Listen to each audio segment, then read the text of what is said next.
मार्गदर्शन करने के लिए आज के कार्यक्रम के मुख्य अतिथि महोदय प्रोफेसर डी शर्मा जी हमारे हम सभी को अपना मार्गदर्शन दें। मेरा सभी अध्यापक वृंद से आग्रह है कि मुख्य अतिथि जी का संदेश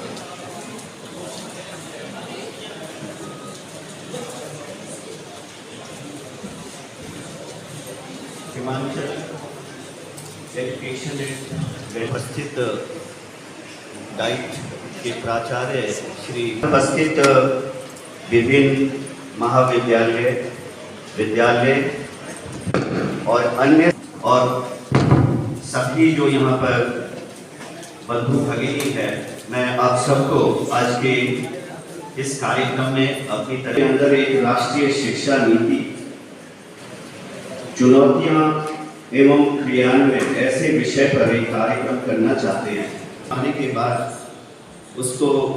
इन्होंने बताया कि 18 को करेंगे और बीच में 18 तक भी मुझे थोड़ा संशय रहा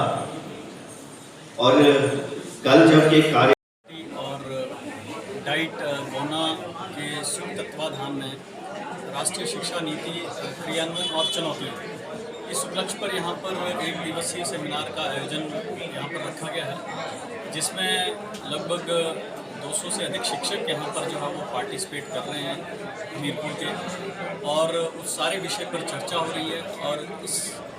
पूरी सेमिनार को हमने 3 सत्रों में यहाँ पर रखा है। पहले सत्र में हमारे जो इस कार्यक्रम में रहे, इस सेमिनार में चीफ गेस्ट वो सरदार पटेल यूनिवर्सिटी के वाइस चांसलर आदरणीय देवदत्त जी यहाँ इस सेमिनार में रहे पहले में सत्र में। दूसरे सत्र में हमारे जो हायर एजुकेशन काउंसिल के चेयरमैन हैं हिमाचल प्रदेश के और पूर्व में कुलपति रहे हिमाचल प्रदेश विश्वविद्यालय के, वो दूसरे सत्र में जो है वो चीफ गेस्ट के नाते, मुख्य अतिथि के नाते रहेंगे। और तीसरे सत्र में जो है जो समापन सत्र है हमारा, उसमें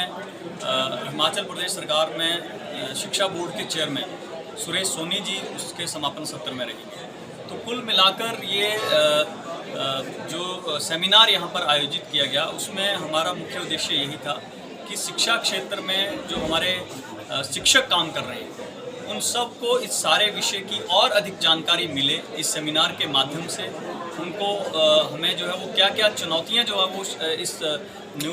नेशनल एजुकेशन पॉलिसी को जो है वो इम्प्लीमेंट करने में आ रही हैं, उन सारी बातों से वो भी भली भांति परिचित हों, क्योंकि वो भी शिक्षा क्षेत्र में काम कर रहे हैं। तो उनके उस बात को जो है उनको और इन्फॉर्मेशन ज़्यादा से ज़्यादा मिले।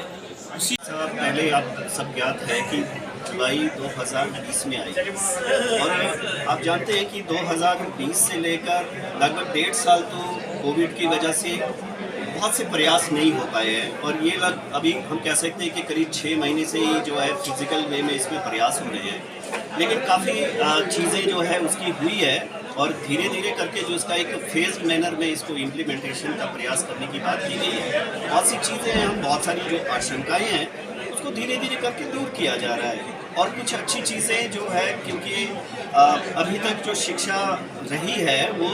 एक कह सकते हैं कि हमारे एजुकेशनल इंस्टीट्यूट या टीचर सेंट्रिक रहती थी, इसको स्टूडेंट सेंट्रिक बनाया गया है कि विद्यार्थी अपनी चॉइस के हिसाब से क्या पढ़ना चाहता है, क्या भविष्य में करना चाहता है, वो सारे प्रयास इसमें किए गए हैं। और इसलिए इसमें बहुत अच्छी जो बात है कि मल्टीपल एंट्री एग्जिट की बात की गई है कि कोई विद्यार्थी अगर साल बाद 2 साल बाद किसी वजह से जो है अपने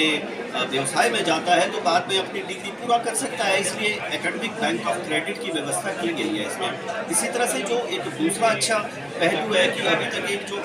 आप कह सकते हैं कि पूरा एक रिजिड बाउंड्री थी जिसमें कि वो आर्ट्स, साइंस, वोकेशनल और क्यूरिकुलर और एक्स्ट्रा क्यूरिकुलर में बहुत बाउंड्रीज थी बीच में, और किसी भी विद्यार्थी का जो सर्टिफिकेट होता था उसमें केवल जो उसके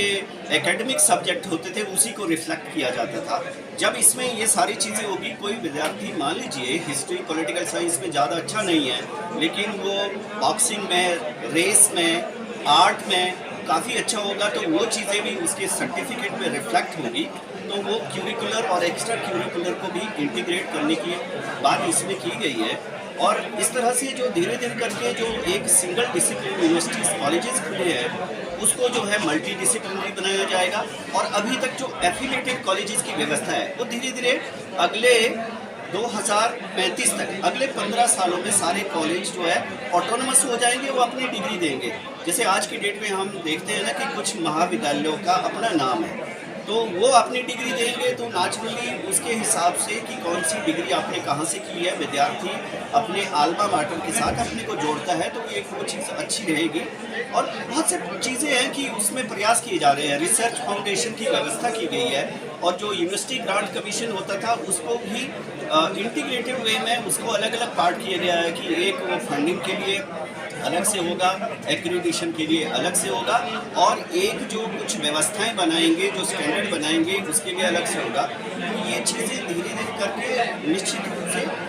मैं इसके बारे में काफ़ी आशान्वित हूँ कि अगले 2-3 सालों में वो चीज़ें धरातल पे नजर आएगी, ऐसा मैं मानता हूँ। और आपकी बात की गई है और चुनौतियों के साथ साथ कि किस तरह से हम क्रियान्वयन कर सकते हैं, तो वो चीज़ है कि हम सब कुछ एक साथ में करते हुए कि कहते हैं कि सबसे पहले कि do what you can, and once you do that then